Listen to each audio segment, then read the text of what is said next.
Hi there, the 1.21 update is few days away, so I decided to kiss goodbye to the 1.20.6 update before we move on to the next one. If you are watching this video after the Tricky Trails update released, then my friend, you may want to watch and check this mod still, since these are active projects, so they've probably been updated by now. The Elytra has been a great transportation tool so far. Glideaway, however, is a mod that won't replace Elytras but will expand upon their convenient features. Glideaway provides hang gliders that can be dyed in different colors. Additionally, there are themed hang gliders with special effects.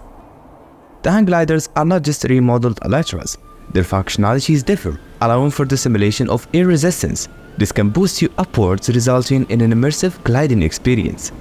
I don't see this mod being used as a default transportation method, but for the sake of exploration and fun, you should definitely check it out. Now, Gui Chest includes different craftable variants for several containers, including the chest. As you open the new types of chest, an animation will unfold, showing you the content of the chest.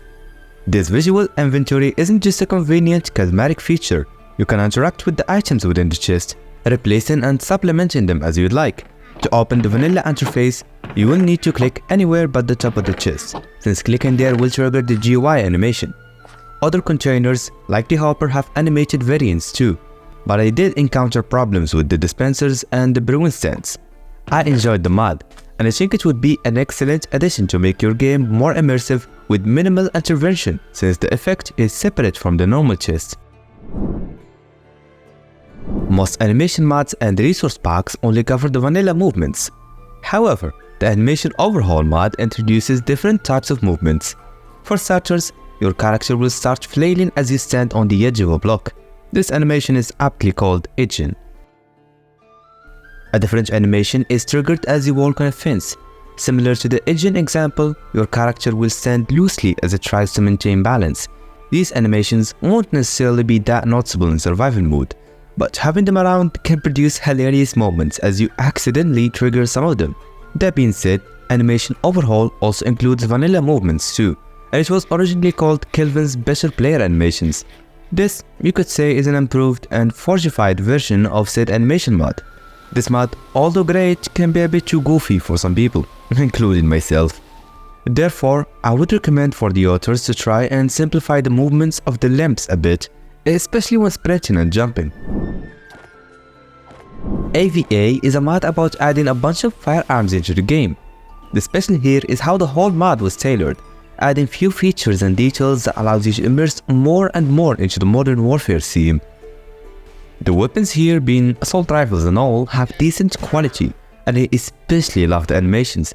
Not only are they gonna be visible in first person view, but in third person too, so I had no issues making those cinematics for you guys. A.V.A managed to stand out to me, as it pays attention to a small aspect of the game, which produced an accurate first-person shooter game. Photonics is a raytracing engine for Java Edition, offering sharp path tracing visuals. This mod included highly believable shadow casting light sources. The light sources in the game will now have varying colors, and disperse through any openings, creating stunning graphical effects in the process. In addition to the realistic shadow simulations, Photonics enhances water shading. This mod is experimental and comes with many bugs, so it's not going to be sustainable for day-to-day use. But in the future, who knows? As you're about to kill the Ender Dragon for the 950th time, you'll have a tough challenge this time around. The Ender Trigon is a mod specialized in empowering said Ender Dragon. This mob will have 3 hits now, and you might be thinking, 3 hits doesn't mean triple the power. Well, it kinda is, let me show you why. The Ender Trigon is much more energetic than its original counterpart, as it will move much faster and throw a higher number of fire breath charges at you. One of the Ender Trigon's special attacks is a flaming breath it shoots at you, costing a lot of health and burning damage too. This beam is so fast, so concentrated that even Enderman can't escape it. At some point, the Ender Trigon will jam to the ground, creating a chain reaction of explosions upon contact. Such an attack can easily kill you, or for the very least sends you flying to the void. As you get closer and closer to finish off this monster, prepare for something odd. A said dragon will be laying a bunch of eggs that hatch instantly, resulting in a gang of baby dragons chasing you to death. Final attack, and the deadliest of all, is when the Ender Dragon carries you around and drops you at random. If you have already lost a bunch of health, then the fall damage might be it for you. This mod is very exciting, and it's a fun way to spice up your boss fight on the latest releases of Minecraft. CoffeeG's Double Jump is a mod that promotes flexibility in the game. Double jumping is now possible by crouching mid-air. You can also perform parkour movements such as wall jumps. Additionally, crouching before jumping grants a jump boost, enabling you to leap over 2 blocks simultaneously. This mod is very useful when traveling on foot, allowing you to double jump certain obstacles, resulting in less rigid movesets. After defeating a raid, you'll be granted a special emerald and attainable through commands or even creative mode. This emerald is called the Hero Proof. If you have this emerald in your hand, you'll get the Hero of the Village effect at all times, enabling you to take full advantage of your hard work during a raid.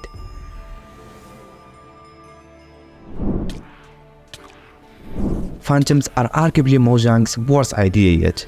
They are quite annoying, dangerous, and unnecessarily burdening. Revamped Phantoms will make said maps even more horrible. Phantoms are gonna be quite a hazard now. To start off, these flying freaks will steal your cattle.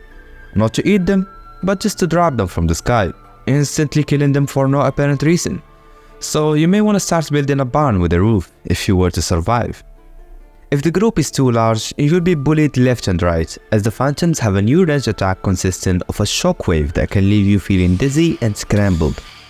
If these little demons can carry a whole damn camel, you bet they could carry you too. Once carried, you can't do anything. Only wait for the Phantoms to drop you somewhere. This mod, although quite inconvenient, is really exciting to try, and you'll move on from hating Phantoms to running away from them. Snuffles is a fluffy, wholesome creature found in the snow plains. Snuffle isn't hard to tame. A few potatoes and it will love you forever.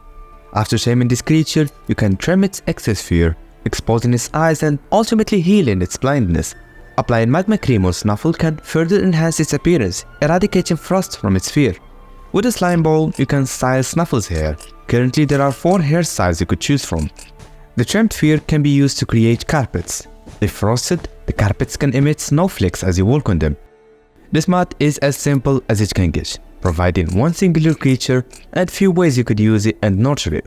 But creativity can sometimes make all the difference, so this mod is quite popular. Running a public SMP with a lot of people can be fun.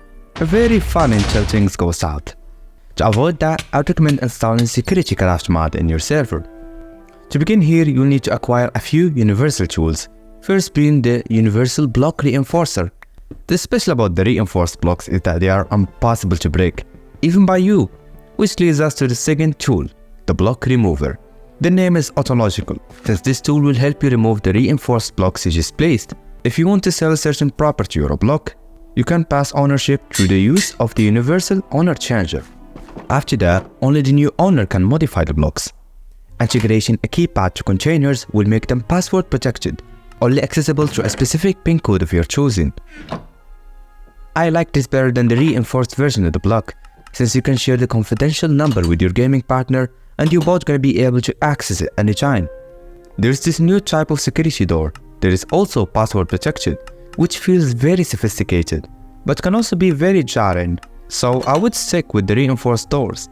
To change the PIN code, you could simply right-click the container with the Universal Key Changer. The mod also has this interesting block that uses face recognition to identify the owner. Out of the previous security measures, this seems to be the easiest and the most secure option of all. If you are hosting a private party, however, and would like to filter people that are coming in, then you could set up an inventory scanner, include the items you don't want present in your party, and the procedures that follow if someone with those items were to be detected. After that, the scanners will detect and stop any unpleasant visitors from coming in. Another security measure is the card swiper. As the name suggests, only VIPs with a specific card would be allowed in. To keep track of anyone trespassing your property, you could place the username logger. This block will make it so that anybody stepping foot on your territory will be logged in the machine. You could then unpack the set block and see who was unlawfully roaming around your place. For higher security forces, you could use the Sentry, a robot that detects and shoots any hostile mobs nearby. They can also be programmed to attack anyone but the owner. Although their damage can be negligible at best, if there is a high enough number of these robots around the premise, they can easily demolish anybody. Another way to stealthily punish intruders is through slicing them with laser beams. The damage done by these machines can be life-ending, so it will take care of anyone, regardless of their equipment. Furthermore, you can track and find pranksters. If someone is pulling up an outdated TNT prank on you, you could know that by hiding away a block changer in some corner. After checking the block charger, you'll be able to defuse the trap before it causes any collateral damage. SecurityCraft is the single most suitable mod to bring order into your SMP, this allowing anyone to grief or steal. Decorative lamps will provide several modern light solutions, leading you having to stick with the torches and lanterns. These lamps can be turned on and off, but I would recommend keeping them on for less friction. Still, there are few exceptions in which you should switch them off. Some of these lamps are not very modernistic, like this Japanese lamp. Decorative lamps isn't wholly vanilla friendly, since it conflicts with the game's timeline, but it's quite simple and can highly assist your build in Enderverse.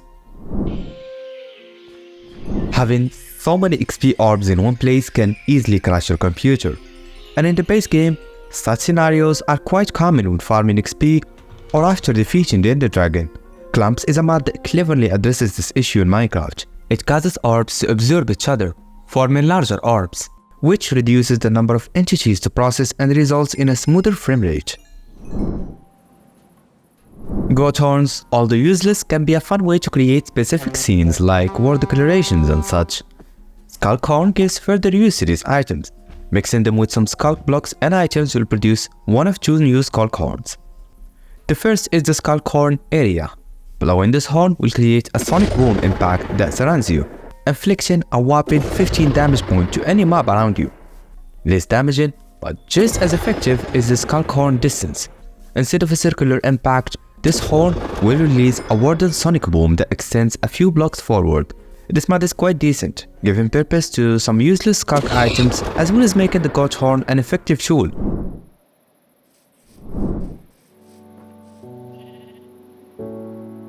Wait, what is this music? I love it.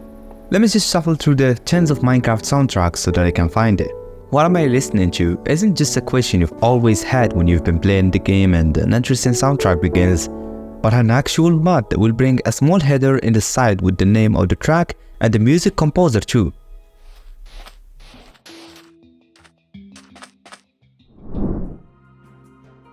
Stepping up blocks in Minecraft sucks. Using auto jump, however, sucks even more.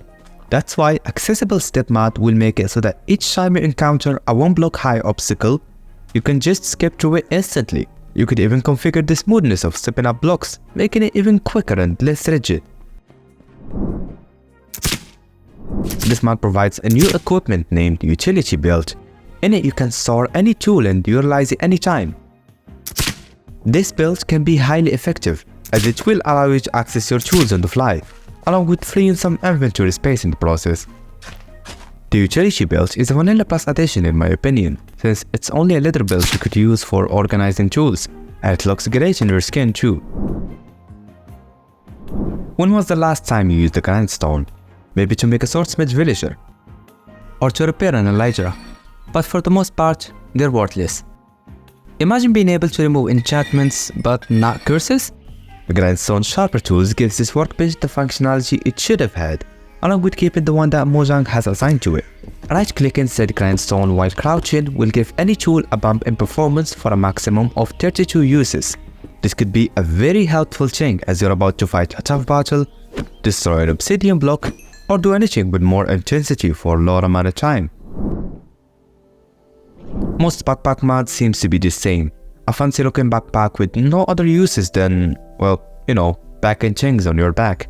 Backpacked on the other hand is a bit different. When it comes to inventory, it's quite the same. But the special feature about this mod is how it creates a progression system within the game. It does that through tempting the player to finish certain challenges to obtain different designs and models of the backpacks. These new models are very beautiful, and I'm sure you'll go out of your way and try to obtain them all. Complementary shaders are one of my favorites. They are very stable, beautiful, and less resource intensive. Euphoria Patcher is an extension of complementary shaders. It will add features such as world curvature,